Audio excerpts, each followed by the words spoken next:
Good evening, I'm Adrian Arsenault. And I'm Andrew Chang. Tonight, on the eve of an unusual transfer of power. We did what we came here to do, and so much more. Donald Trump leaves a final message. Joe Biden signals his priority, COVID-19. Remember all who we lost. We'll talk with someone who knows him well. He is a very conciliatory person. He believes there is common ground. Also tonight, I'd be up that guy's yin yang so far with a firecracker he wouldn't know what hit him from Pfizer. Pfizer says to Canada, no vaccine doses next week.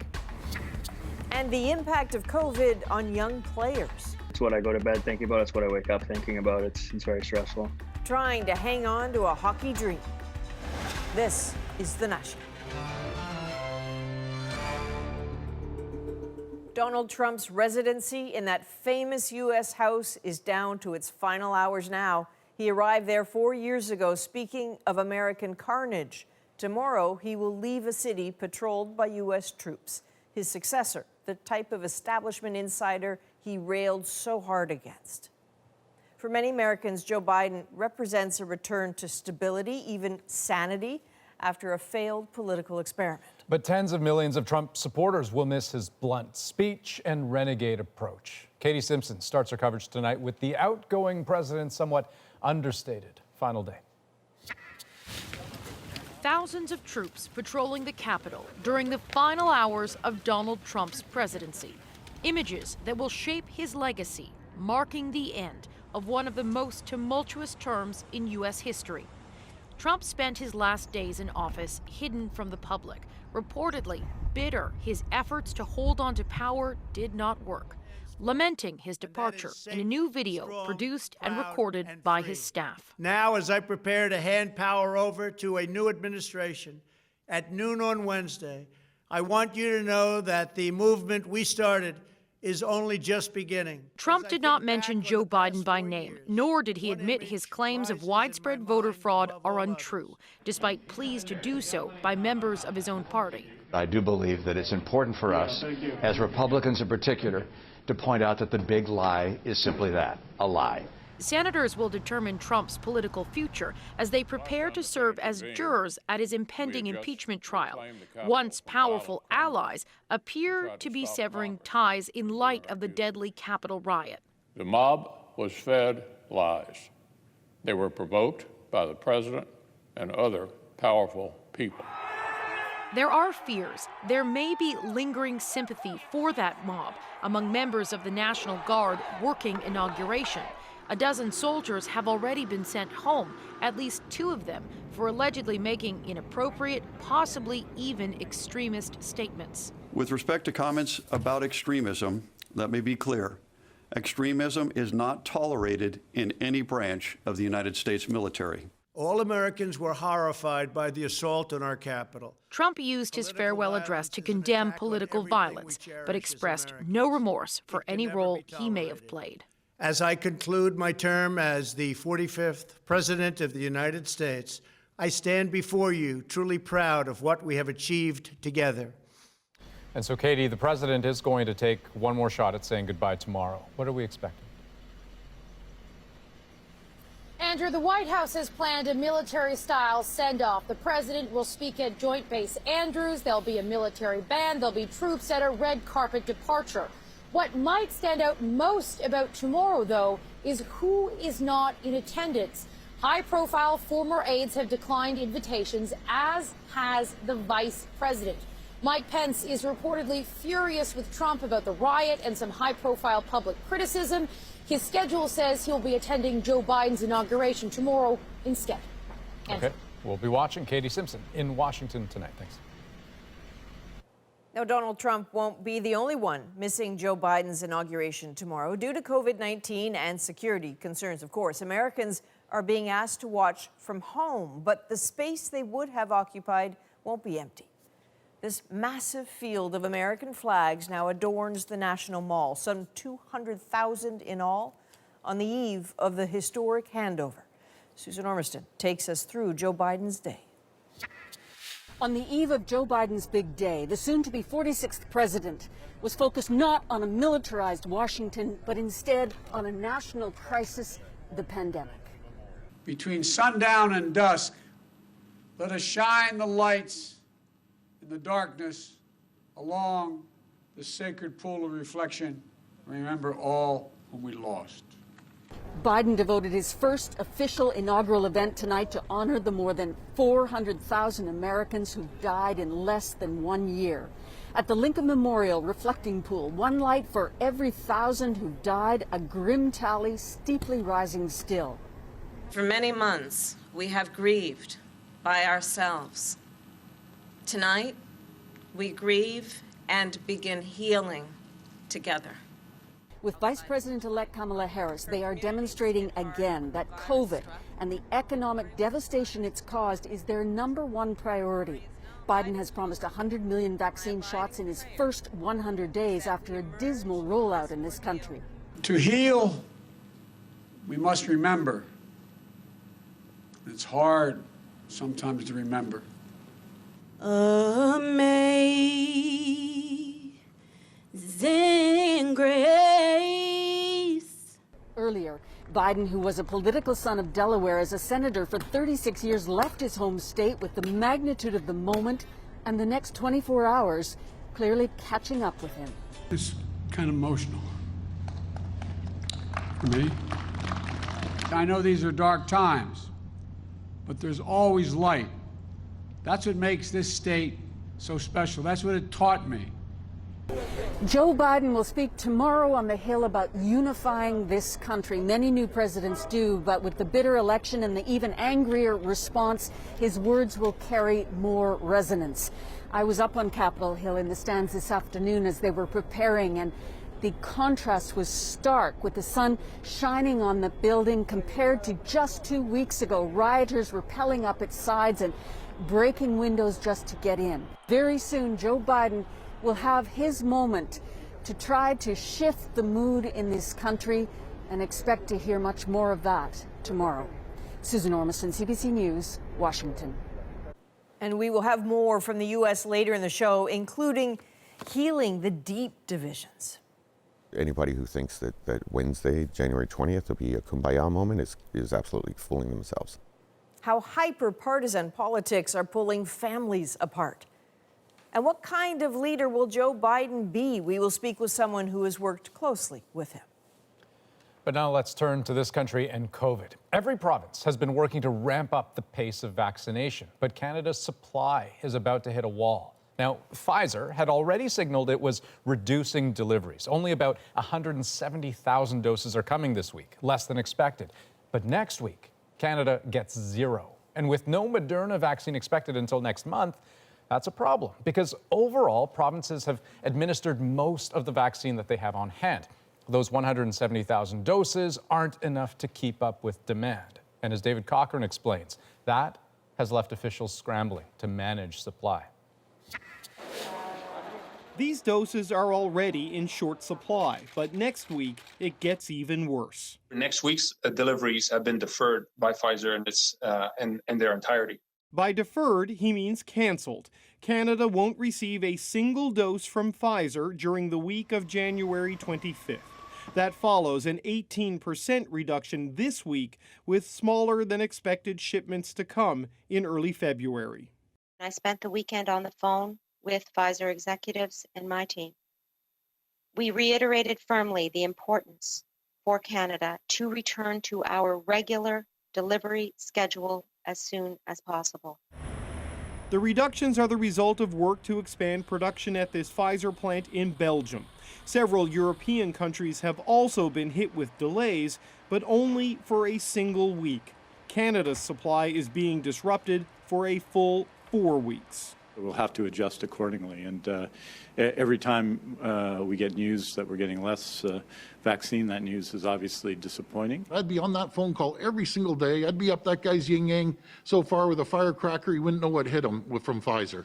I would not stop until we get these vaccines. The assurance is that Canada will get back on track when the Pfizer plant gets back online. The companies are respecting the contracts that we've signed. And Trudeau says these doses are merely delayed, not canceled. With every Canadian who wants to get vaccinated able to get vaccinated by September. Okay, so David, help us understand one thing here. The PM says Pfizer is respecting its contracts. How can that be if they aren't making deliveries? Yeah, so the contract says that Pfizer has to deliver 4 million doses to Canada by the end of March. It does not say specific doses in specific weeks. So deliveries are going to have to ramp up quite considerably after about the mid part of February. But if they can get 4 million doses here by the end of the first quarter, they live up to the terms of the contract. So then bottom line, what is the impact of this break in supply? Yeah, so this supply interruption is going to be a pretty significant disruption, at least in the short term. The bottom line is that this is about 570,000 fewer doses over the next 4 weeks, and that's going to force health authorities to cancel or delay vaccination appointments for people like frontline healthcare workers and vulnerable Canadians like people who live in long-term care. So this is particularly bad news at a particularly bad time. Okay, David Cochran, thank you, sir. You're welcome. And there is another concern when it comes to COVID-19 vaccines. As Lauren Pelly tells us, it's about whether the ones we've started giving out will still be effective in fighting the new variants that are emerging. Every day as people work, mingle, and travel, the coronavirus finds new hosts, giving it more and more opportunities to replicate and evolve. You may get to the point where you have a variant that's capable of evading vaccine-induced immunity completely.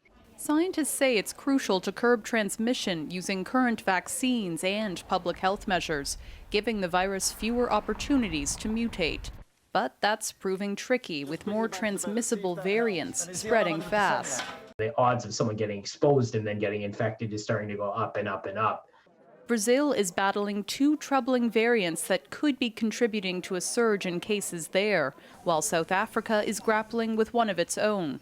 In some cases, these variants seem capable of reinfecting people who previously had COVID-19. It seems like the virus has found a way to escape from previous antibodies.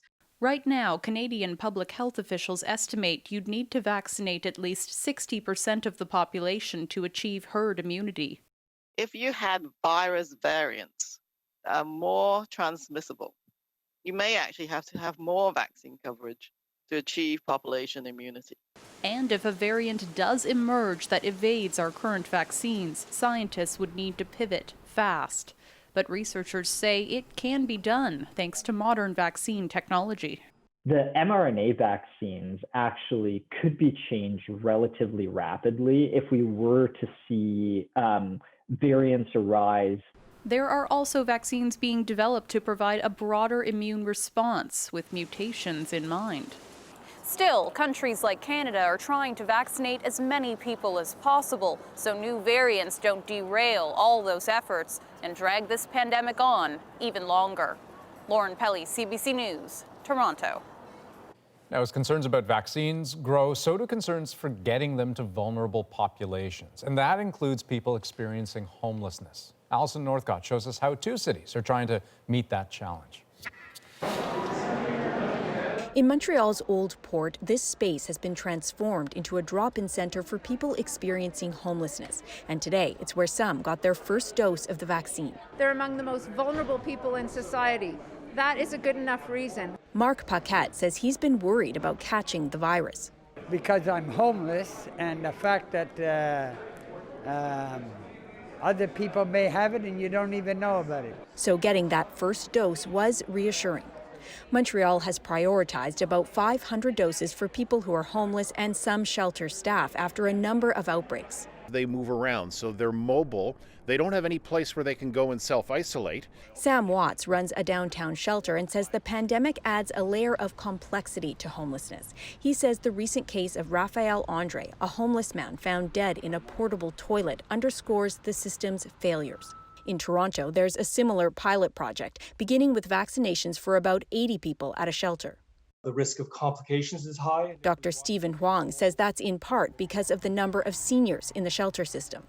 We also know that people who are homeless have a much higher rate of chronic health conditions like heart disease, high blood pressure, diabetes. He says there will be challenges like bringing people back for the second dose and overcoming the mistrust some have in the healthcare system. Tanya Martin has been using a shelter in Montreal and got her shot yesterday. It's good because we're basically 35 women crammed into one house, so we're all close proximities. It's good that we're getting vaccinated, and it's positive to me. I'm hopeful about it. Montreal's plan only covers a fraction of the city's homeless population, but advocates hope it's just a start. Alison Northcott, CBC News, Montreal. And Quebec's premier is putting some pressure on Ottawa, demanding tighter travel restrictions for those vacationing abroad. My request today is to stop those flights that are non-essential coming from outside of Canada. In the meantime, we're asking for a better follow-up for the quarantine. François Legault says he is worried about the new COVID-19 variants and says Ottawa has been dragging its feet for too long. For his part, the Prime Minister urged Canadians to cancel any international trips and warned that new border restrictions could be imposed at any moment. Now, an update to a story we told you about earlier this month. Some Canadian snowbirds are getting the COVID vaccine faster in Florida than at home, faster even than some full-time Florida residents. As Diane Buckner tells us, the backlash has made national news in the U.S. Good morning, America. Breaking overnight. People across America, even from Canada and Argentina, flocking to Florida. It's been headline news in the U.S., growing anger over non-residents, like Canadian snowbirds, getting the vaccine in Florida, where anyone over age 65 is eligible. Floridians should be first. We've been married almost 40 years, and I haven't been in this for 40 years. To lose him now to somebody from out of state that took his vaccine. There are even reports of Canadians jetting down for a short stay just to get the vaccine. I think that's for the few and select group that could A, afford it, and B, would be able to make it happen. What in God's name is wrong with people? This Canadian has lived in the States for 25 years. She's outraged that people from her home country are traveling at all. It just seems morally wrong. I mean, there's so little vaccine, so little at this point.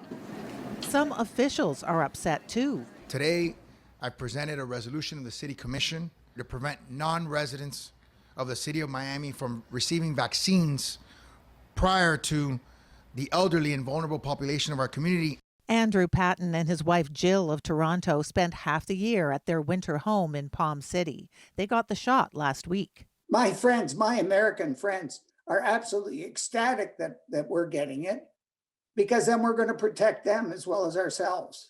Shelton Papel of Brantford, Ontario, is scheduled for his shot in Florida next week. He thinks the backlash will blow over quickly. I think as things go along, the more and more people get vaccinated, I think that becomes a duller story. Florida's governor says tourism is critical for its economy, and that's why extra doses of the COVID vaccine have been requested for seasonal residents. But until those doses arrive, the controversy and the complaints could get louder. Diane Buckner, CBC News, Toronto. Well, as the global death toll surges past 2 million and confirmed cases rapidly approach 100 million, the World Health Organization has put out a report on what we've learned from this pandemic. And as you'll hear from Christine Birak, it isn't flattering, neither for the WHO itself nor for many countries, including Canada. In the midst of a pandemic still spiraling out of control, independent experts say global failures got us here, but there's a way out. We are not here to assign blame, but rather to assess what could be improved in the future. An interim report says the world was not prepared and needs a better pandemic alert system. Yes, China wasn't transparent enough, and the World Health Organization should have declared a pandemic sooner. But most countries, including Canada, didn't take warning seriously enough either. We're, of course, looking very carefully at this interim report. Scientists point out viruses move in minutes and hours, not days and weeks. Reports of human-to-human transmission should have prompted countries to close borders and start social distancing and the wearing of cloth masks. The fire alarm goes off and you're wondering, should I go out? Is it a drill? Is there a real fire? I think that when things happen, we need to move fast. Global health experts had been warning governments of a pandemic just like this one. But instead of preparing, politicians cut public health budgets, making it difficult to detect threats, clearly communicate with Canadians, and mobilize a response. I think the reality is every political leader in the world was just hoping that the next pandemic wouldn't happen on their watch. The results, deadly consequences. Leaders now say they're listening. Obviously, there are things looking back that we could have, should have done differently. And I think one of the most important things as we move forward is making sure that we learn from this experience. For so many, it's too late, but experts warn the rollout of vaccines will be the next test. If countries don't work together, the virus will continue taking lives, and this pandemic will last longer than it has to. Christine Burak, CBC News, Toronto. On the eve of Joe Biden's historic inauguration, the hopes and fears of regular Americans.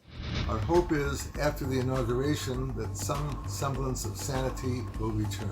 How small business owners are doing their part for a seamless transition of power. Plus, across Canada, workplace reporting is not being done nearly enough. The debate over naming companies with COVID outbreaks. And this.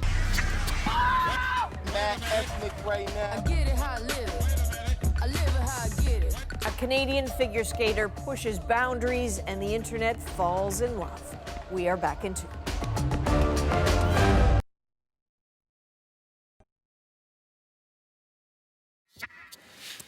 The London, Ontario neonatal nurse who defied travel restrictions to appear at a Washington anti-lockdown rally has been fired. Kristen Nagel had already been suspended since November after organizing a protest that month in London. Earlier this month, Nagel was pictured in Washington hours before the violence at the Capitol. The College of Nurses of Ontario is also investigating. COVID outbreaks that happen in workplaces are now public information in Toronto, from the type of industry involved right down to the names of the companies themselves. But that kind of data isn't uniformly available across the country. And as Aaron Saltzman tells us, some question whether it should be. Sofina Foods, the name behind high-profile brands like Lilydale and Jane's, it's had at least 3 separate COVID-19 outbreaks in 3 different plants in 2 different provinces. The fact we know this is actually unusual. Across Canada, workplace reporting is not being done nearly enough. Disease outbreaks in workplaces are normally only disclosed if there is a significant risk to public health. Many say that should change during COVID-19. Right now, only Newfoundland, Nova Scotia, BC, and Alberta actually name workplaces where there have been COVID-19 outbreaks. Quebec says nearly half its cases can be traced to work, but it doesn't say where. PEI, Manitoba, Saskatchewan, and Ontario don't appear to publicize any information about workplaces at all. Transparency is important. Transparency helps to inform the public and in turn inform behavior. Toronto says publicizing information will lead to more testing and better safety practices. Others aren't so sure. My concern is always that we don't make that mistake of equating shaming with accountability. It's not the same thing. The union at Sofina says what's really needed are increased inspections and enforcement. The naming and shaming or putting the names on a website has not really been enough. It is something, but it's not enough. Sofina wouldn't say how many employees were affected in its outbreaks, but in a statement the company did outline nearly a dozen different prevention measures, saying they had been in place as early as the end of February 2020. Yet the virus still found a way in. The question is, how often is that happening in other workplaces, and will naming them ultimately help curb the spread? Aaron Saltzman, CBC News, Toronto. Next, we head back to Washington, hours before Joe Biden officially becomes the President of the United States. I am proud to be a son of Delaware. We learn more about his character and his leadership style from someone who worked very closely with him.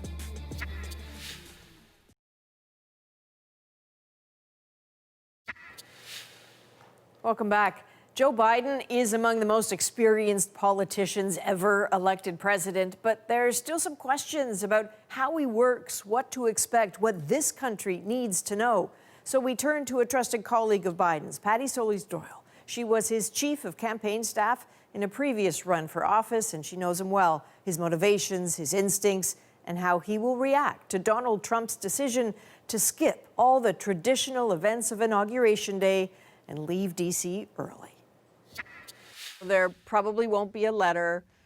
There won't be the exchange of coffee and a tour through the White House. There won't be the ride up to Capitol Hill. How will that go down in the Biden household? These are important traditions in the United States, and it sends a message that we are a country that is a democracy, that we are a country that has fair and free elections, and that we are a country that has a peaceful transfer of power. And those messages are extremely important to the Bidens, all of them. You know, he is a patriot, first and foremost. I bet it's not going down well, but I also believe that he's not going to spend too much time thinking about it because he's got a lot of work to do.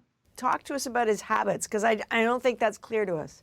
Is he a night owl? Is he a morning person? He is not a night owl. He wakes early in the morning. He does his work. For him, it is very important to be able to spend time with family.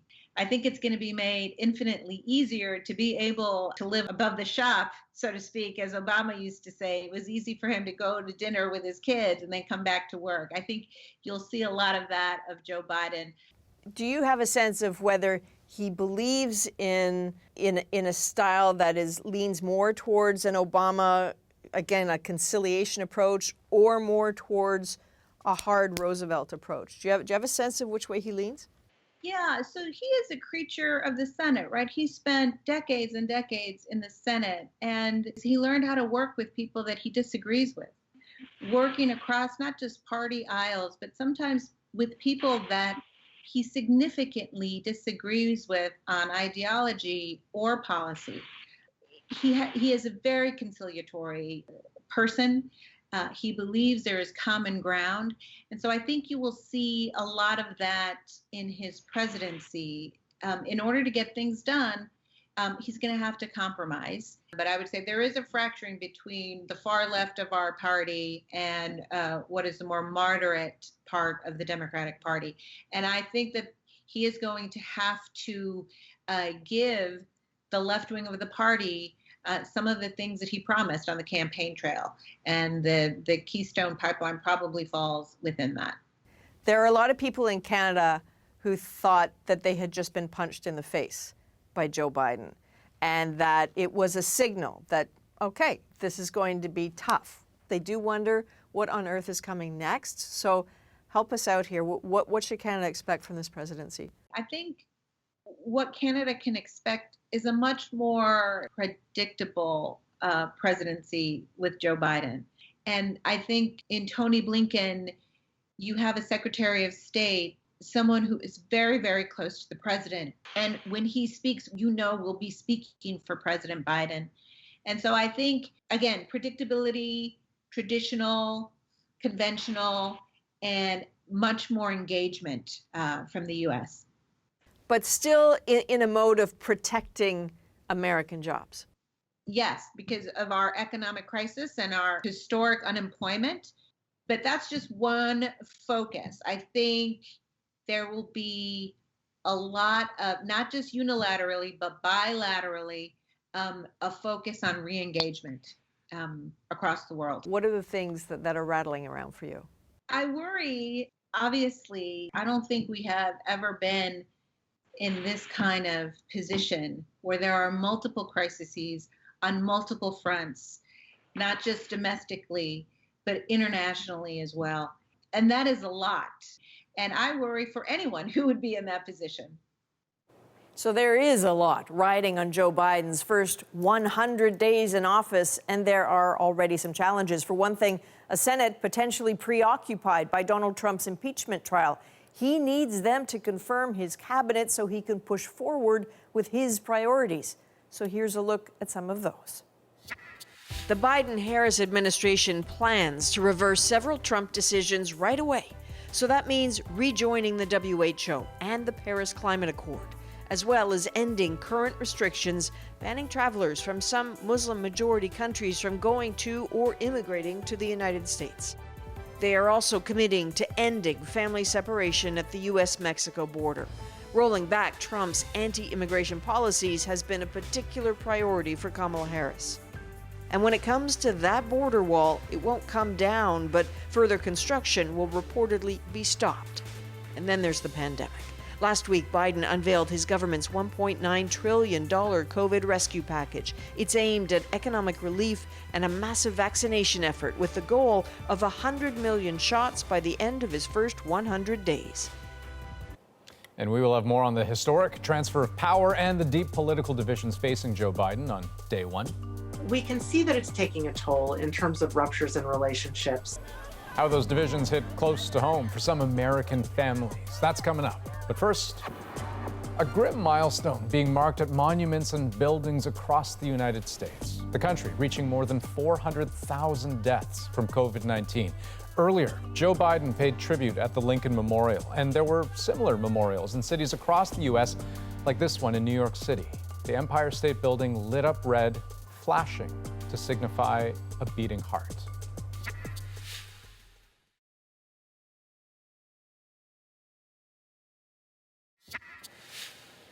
Joe Biden says he wants to unite America, but the chasm between Republicans and Democrats these days often feels like two alternate realities with little agreement, even when it comes to basic facts. The anger and division runs deep. And as David Common explains, it often runs right through families.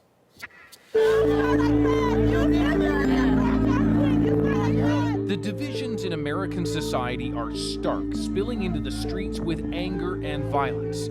Sometimes, though, the opposing sides are inside families. Marriages collapsing, families dividing. Even this, you are no longer my mother. They don't think Joe Biden won fairly. Right. They think the election's been stolen. Yes. Imagine what it's like being Steve Nardi, chair of the Democrats abroad in Canada, but from a family full of Trump-supporting Republicans. Well, my mother will say to me, I don't know how I got a son who's a Democrat. They still talk, mind you, though toughest is his dad, a Silver Star awarded Vietnam vet who has established a truce with his son. No politics talk, not ever. What do you think the hardest part about it is? Well, that we can't have a conversation over the issues facing America and the American people. Steve does still chat politics with his cousin Julie, a New Jersey Republican who knows those awkward family moments. The moments of silence at times on certain topics. Hi. Sorry, Julie, this is David. Hi, David. How are you? Good. Yeah, good. Hey, Julie, how do you feel that this guy here, your cousin, is wearing a Biden button and campaigns for him? Well, you know, he won, so more power to him. Do you worry, Julie, about, families that basically can't have the conversation you're having right now with Steve? Yes, it is very concerning. I actually have the same issue with my own husband. My own husband is a Democrat, and a lot of times, especially during the election, it was we couldn't speak about it. This is a crisis, really. Tanya Israel has become the go-to person on bridging politically divided families, writing a book on it, and she says she's seen a rupture in relationships from all the political stress. President-elect Biden is calling for unity, and people are really struggling with that because they're having trouble seeing how they can find common ground with people who have such a different view than they do. The Trump campaign has submitted explosive evidence of voter fraud. There is no widespread fraud. Of course, there often aren't even commonly agreed upon facts, two sides hearing completely different stories. But Israel says there are more in the middle than we sometimes think. We tend to overestimate the distance between our own views and those of people who we consider to be on the other side. And we tend to focus more on people who are on the extremes. Most people are not political extremists. Yet we are bombarded by them. So much, perhaps, there is actually agreement on something in the U.S. 4 out of 5 Americans saying the country is falling apart. Joe Biden, now striving for unity, has his work cut out for him. Anybody who thinks that Wednesday, January 20th, will be a kumbaya moment is absolutely fooling themselves. It's the start of a journey of healing. I'm going to let you go. Steve does not think it'll be easy, but he is optimistic. The tone, he says, starts from the top down to the Zoom calls between families. All right, Jules, take care. Talk soon. Bye. David Common, CBC News, Mississauga, Ontario. As Americans have seen too often, when political anger and division spills into the streets, the results can be deadly. And for small businesses already hit hard by the pandemic, the violence isn't just frightening, it can be a threat to their very survival. I'm the owner of the Curious Bookshop and the Archives Bookshop in East Lansing, Michigan. Ray Walsh. We're not far away from the state capitol. Being here on January 6th was scary because we didn't know what was going on with the violence at the Capitol, and information was sketchy.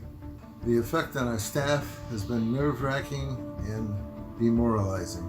Some measures that we have taken is to keep an eye out for protesters and hope that things will get better in the future. Our hope is, after the inauguration, that some semblance of sanity will return.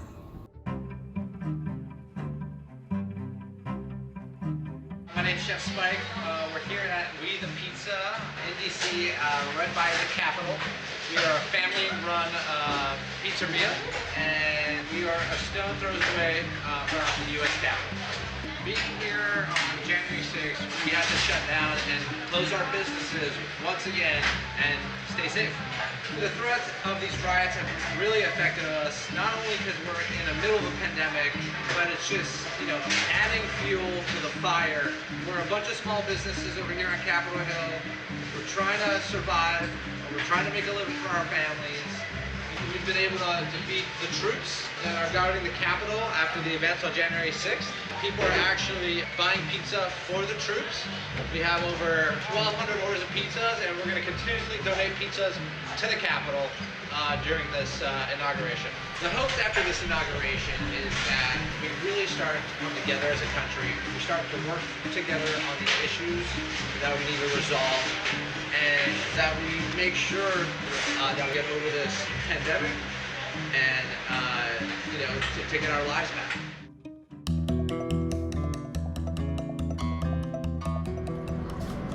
My name is Joe Falacci. I own a small salmon shop down here in Phoenix, Arizona that I've had for 35 years. I'm about 4 blocks from the Arizona Capitol. Being here on January 6th was a real tough day for us. With the lockdowns from COVID, thinking that with the election things were going to change, be a little bit more mellow. All the employees for the state were sent home, so again, another day of no business. I'm hoping that after the inauguration, everything gets more peaceful and people come together. Hope the vaccine starts to roll out better, and kids get back to school. We get our businesses going, and we get our country back the way it was, a year or so ago when everything was booming and everything was exciting and everybody seemed to get along. And CBC will have full coverage of the inauguration Wednesday. I'll be hosting a CBC News Live special. Our coverage gets underway at 10 a.m. Eastern Time on CBC TV, CBC News Network, and CBC Gem. And coming up, no fans in the stands, but also no scouts. It's something I've worked for 16 years, and it's all kind of led up to this point. How COVID is stalling some hockey careers. Plus,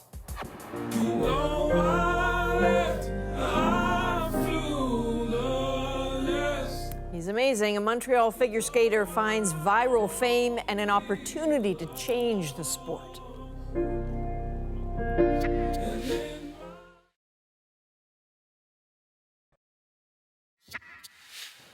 a court in Thailand has sentenced a former civil servant to more than 43 years in jail for sharing online posts critical of the country's royal family. Lawyers say it's the longest sentence yet for violating Thailand's notoriously harsh law forbidding any insult to the monarchy. The ruling comes at a time of unprecedented protest in the country. Yikes, pretty scary scene in Japan today. After a snowstorm led to a massive pileup north of Tokyo. Authorities say more than 130 vehicles were involved and at least one person was killed, with more than a dozen others injured. Several parts of northern Japan have been hit by severe snowstorms in recent weeks. And Japanese officials are eyeing the use of robots to speed up COVID-19 testing ahead of the Olympics. These arms can take a sample from a person's nose and deliver test results in about 80 minutes. We're less than 200 days away from the start of the Summer Olympics, and the pressure is on to get the pandemic under control if the Games are to go ahead. Now, here in Canada, a lot of young hockey players say they are feeling shut out. The NHL season may be underway, but for most Canadians, organized hockey is still off the ice. And as Cameron McIntosh reports, some of them are now worried that COVID might cost them their big shot. Here's Kagan near side, moves in, fires, score! Josh Kagan was hoping for another season of this. Kagan to the goal, forehand! Trying to get noticed in the Junior A British Columbia Hockey League. How's practice? It's okay. It's going more like this. Video calls with his parents in Winnipeg. A lot of missing the net. Definitely a little out of shape. Trying to keep his spirits up as COVID keeps his league off the ice. How stressful is this for your family, like when you guys talk? It's been really hard. You're trying to read between the tea leaves all the time because you got a kid that's 2,000 miles away who's not going to tell you honestly how he feels, but you can sort of hear it in his voice. It's extremely frustrating. I mean, it's mentally very difficult to grasp. As a 20-year-old in his final year of junior hockey, he's missing his last shot at a scholarship. It's something I've worked for 16 years, and it's all kind of led up to this point. Not everyone is playing for those stakes, but there are concerns down to the youngest levels of hockey. A Hockey Canada survey found 45% of parents worried about their kids' mental health. Having that identity kind of taken away can really be a struggle. Sports psychologist Melanie Gregg says even for recreational athletes, missing time in a sport can be isolating.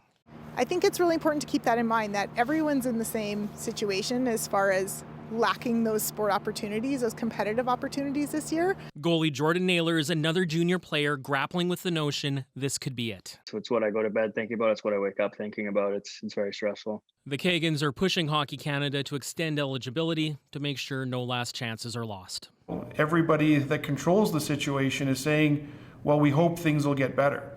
At some point, you got to leave hope aside and come up with a plan. Hockey Canada hasn't responded to that, but is urging hockey leagues across the country to do what they can to keep players engaged. Cameron McIntosh, CBC News, Winnipeg. And next on The National, a professional figure skater goes viral. I truly, deeply connect with the artistic side of the sport. The story behind his unconventional style next in our moment.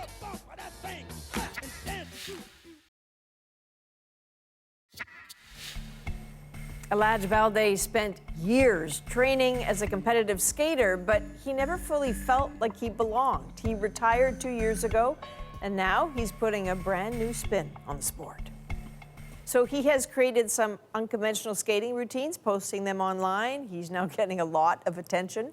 The story behind his style is tonight's moment. Right now, that I've retired from competition, I'm diving deeper into exploring what it looks like for me to be an artist, a performer. I really connect with obviously the technical side of the sport, but I truly, deeply connect with the artistic side of the sport. And it's a beautiful sport because it has that balance. That's what I want to do, is I want to share that accessibility to artistry that we sometimes forget. The first time I saw a black skater skating in front of me, Maxime Billy-Fortin from Quebec, and it was the most beautiful thing I had ever seen. It shifted my perspective on what figure skating could look like. Fell in love with his style, and from that moment on, I had decided that I was gonna create my own style.